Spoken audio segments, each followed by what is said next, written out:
세상에는 다양한 피부색을 가진 사람들이 있습니다.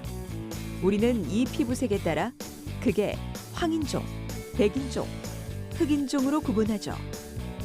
피부색이 서로 다른 것은 피부 세포에 포함된 멜라닌이라는 색소의 유무와 함유량 차이 때문인데요.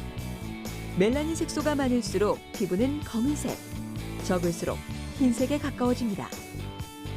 우리의 피부는 햇볕을 받으면 자외선의 자극을 최대한 줄이기 위해 피부 아래층에 있는 세포에서 멜라닌을 만들어 피부 위쪽으로 올려보내 자외선 침투를 막아냅니다. 멜라닌에는 검은 빛을 띠는 유멜라닌과 노란 빛을 띠는 페오멜라닌의 두 가지 종류가 있습니다. 이 두 멜라닌의 비율에 따라 피부색은 물론이고 머리카락 색깔도 결정되죠. 검은색, 갈색, 붉은색, 노란색, 흰색까지 인류의 머리카락 색깔은 약 20여 종 이상으로 나눌 수 있다고 하는데요. 검은색 계열인 유멜라닌이 많은 황인종과 흑인종은 검거나 진한 갈색의 머리카락을, 페오멜라닌이 많은 백인종은 금발 또는 붉은기가 도는 머리카락 색을 가지게 됩니다. 그런데 이 페오멜라닌에 돌연변이가 생기면 붉은기가 지나치게 많이 나타나 빨강머리엔의 머리 색깔을 가지게 될 수도 있다고 하는군요. 엘사 언니, 그런데 우린 자매인데도 왜 머리카락 색이 다른 걸까? 피를 나눈 가족인데도 엘사는 금발을, 동생은 갈색의 머리카락을 가진 이유.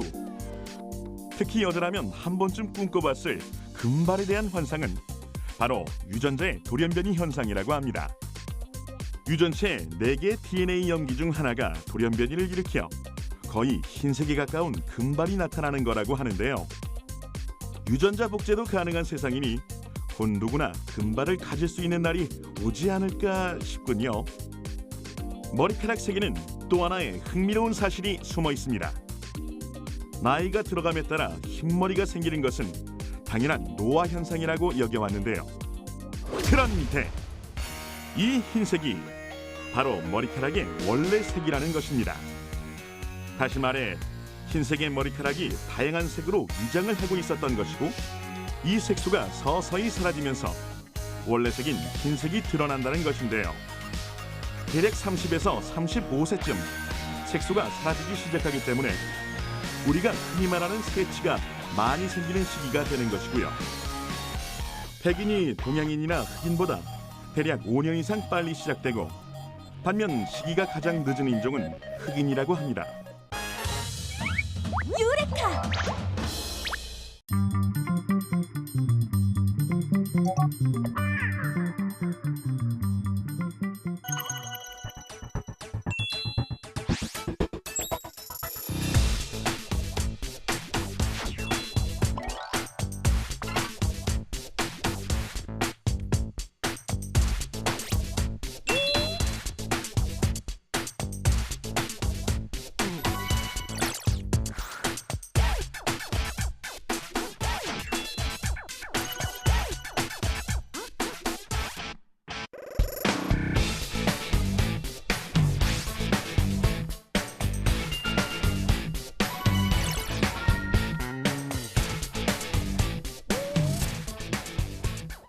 혹시 아래쪽의 부채꼴이 더 커 보이나요? 그럼 이번엔 크기가 작아졌다고요? 그러나 사실 이 두 부채꼴의 크기는 똑같습니다. 인접한 두 선의 길이 차이로 인해 길이가 긴 선의 부채꼴이 더 커 보이는 비교 착시 현상이죠. 채습한 가운데 부분이 곡선을 이루며 오목하게 들어가 보이지만 이 역시도 검은 칸 안의 흰 점에 의해 생긴 착시인데요. 어떤 사물의 이미지를 받아들이면서 착각을 일으키는 현상을 기하학 착시라고 합니다.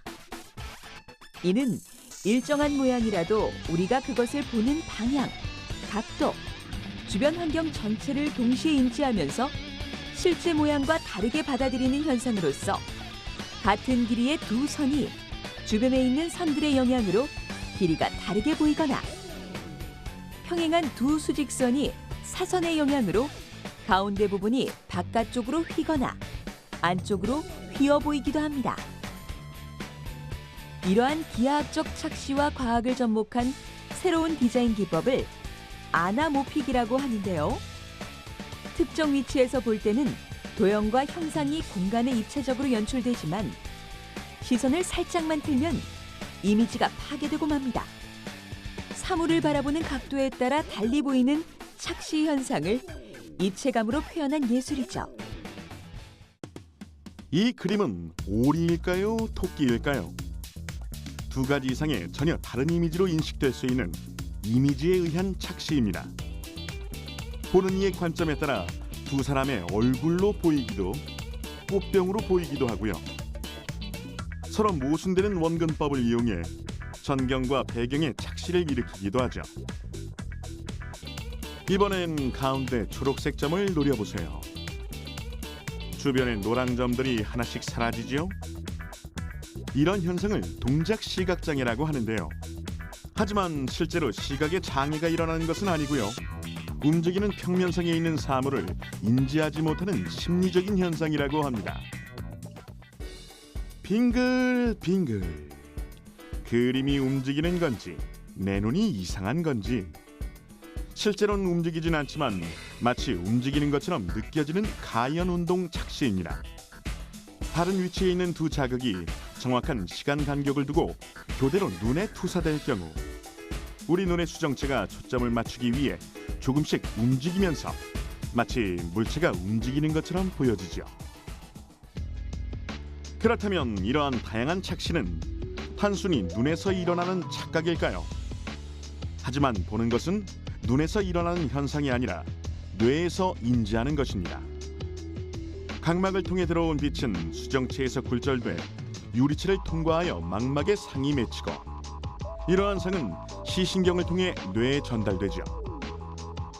그런데 뇌는 왜 보이는 그대로 판단하지 않고 착각을 하는 걸까요? 모자이크가 되었지만 우리는 이것이 어떤 작품인지 잘 알고 있습니다. 이 명화를 단순히 본 것이 아니라 알아본 것이라고 할 수 있는데요.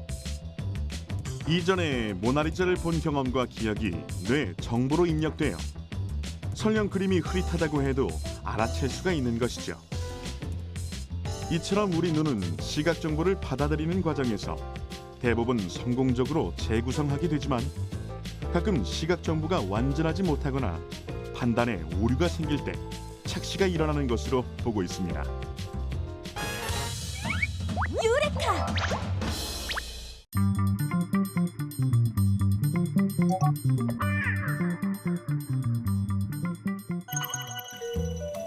봄의 기운이 넘실대는 곳. 알록달록 어여쁜 자태를 뽐내는 꽃들이 한자리에 모였다.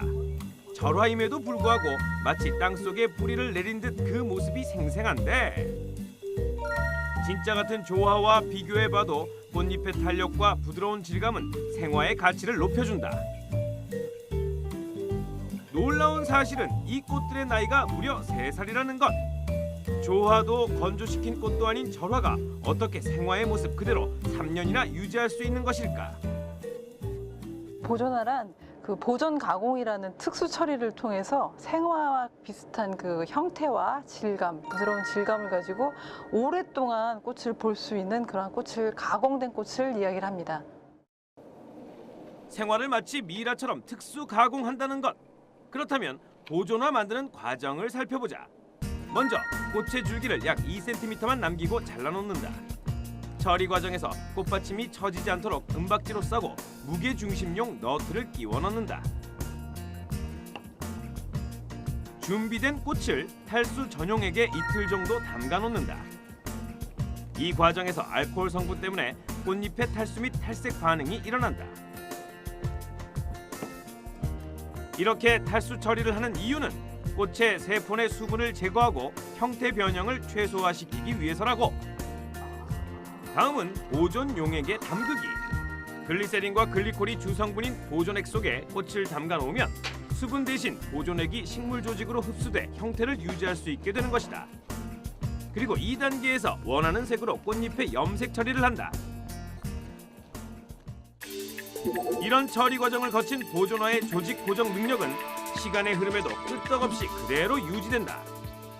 글리세린의 그 부드러운 성질이 계속적으로 꽃을 유연하고 부드럽게 유지시켜주고 글라이콜의 성분은 또 꽃의 형태를 단단하게 잡아주는 역할을 해서 우리가 생화랑 똑같은 형태와 질감으로 오랫동안 볼 수 있는 그러한 꽃이 만들어지게 되는 것입니다.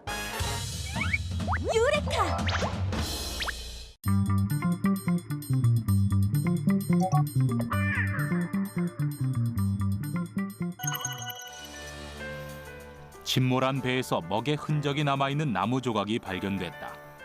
목간이었다. 글쓴이의 필체까지 고스란히 품고 있어 배의 역사를 추적할 수 있는 결정적인 단서가 됐다. 나무를 잘라 글자를 적었던 목간은 종이가 없던 시대에 가장 널리 쓰였던 문자 기록 도구였다. 당시의 정부 문서와 책은 대부분 목간으로 만들었다. 목간은 주변에서 쉽게 구할 수 있기 때문에 종이 발명 이전에 또 종이가 발명된 이후에도 굉장히 많이 사용되었습니다. 특히 그 물품의 꼬리표나 이런 것들은 내구성이 필요한데 종이보다는 목간이 튼튼하기 때문에 종이가 사용된 시점에서도 목간이 물품의 꼬리표로 굉장히 많이 사용되었습니다. 지난 1월 세상을 깜짝 놀라게 한 발표가 있었다. 우리나라 역사 속에서 풀리지 않은 숙제, 구구단의 기원을 목간이 밝힌 것이다. 실제로 구구단 목간이 발견된 곳은 백제의 사비성터인 부여 쌍북리로. 일본보다 앞선 6, 7세기에 구구단을 썼다는 것을 증명해 준 것이다.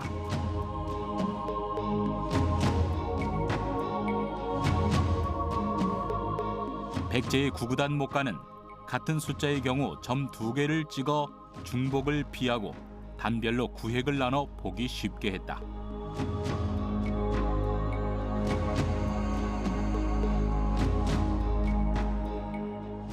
구구단 목간이 발견된 곳은 백제의 사비성중 행정터로 관리들이 업무를 볼 때 사용했던 것으로 추정되고 있다.